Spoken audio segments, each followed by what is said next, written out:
What is up, guys? This is Jared Spalding here, and today I want to discuss, does silver in our money actually make us live longer? And of course I'm talking about silver coins, stuff like this quarter right here, silver.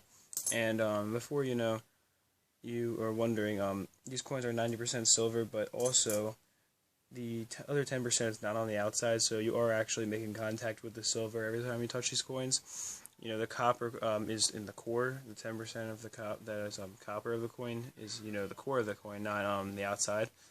The nickels, I'm not so sure. I'm pretty sure the nickels are still coated in silver. I mean, because they just, I don't know. I think that that's how they're constructed. I'll have to look it up though. Actually, I'm not too sure about it, but I know that every other silver piece, including the 40% Kennedys, have silver on the outside.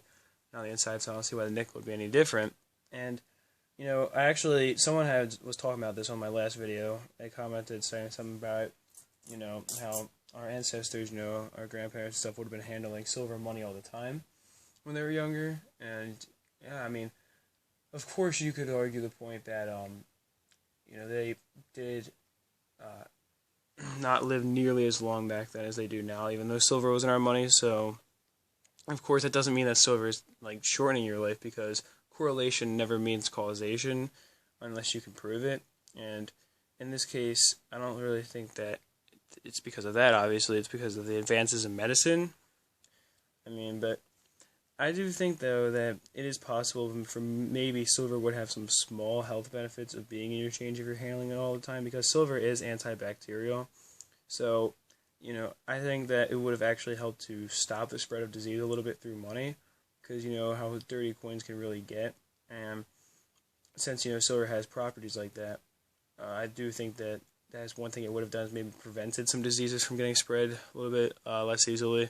Although the worst diseases are not spread through money, they're spread through the air, because that's the most effective way, of course.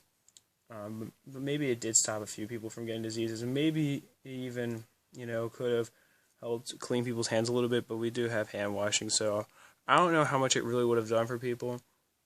But at the same time, it could have helped out a little bit. I mean, other than, stopping the spread of disease, maybe, it did clean people's hands a little bit. I know that a long time ago, cowboys and people like that used to, if they couldn't, get their water boiled over a fire, what they would do is they would actually throw silver into their water, because it would kill the bacteria in it, and made the water more drinkable, which is something that I found pretty interesting.